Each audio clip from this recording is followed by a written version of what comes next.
गेल्या 5-6 वर्षापासून मी फक्त ना गुरुवारची शेवटची पूजा मांडते आणि त्यानंतर उद्यापन करते. तर यामागे ना माझी काही पर्सनल म्हणजे अशी रिझन आहेत.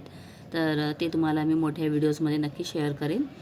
तर आता ना इथे येताना क्लासहून मी सगळं सामान जे जे लागणार होतं ते घेऊन आली. येईपर्यंत 12 वाजून गेले, कारण प्रत्येक गोष्ट आठवणीने व्यवस्थित घ्यायची होती. ती घेऊन आल्यानंतर झाडलोट करून घेतली, लादी वगैरे पुसून घेतली आणि आता इथे व्यवस्थित अशी पूजा मांडायला घेतली. त्यानंतर पहा अशा प्रकारे पूजा मांडलेली आहे. तर मी सुरुवातीला म्हणजे जसं पूजा मांडायची ना त्याच प्रकारे नेहमीच केलेलं आहे. एक वेळा मी फक्त डोळे लावले होते, पण ते लावल्यानंतरसुद्धा ना मला असं अगदी वेगळंच वाटलं. ते सगळं डिटेलमध्ये ना मी तुम्हाला मोठ्या व्हिडिओजमध्ये सांगेन.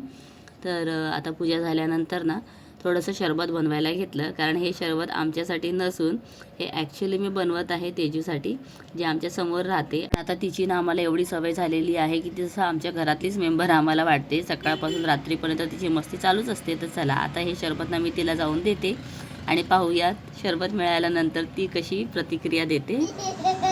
खुशी आहे. मस्त आहे, मस्त याचं बस झालं मला द्या. दे मामाला पण. अरे वा, अरे गुड पी, झालं, पी, गुड मला झालं, बस गुड झालं. झालं, गुड झालं. Wow, P. थोडं मला. आ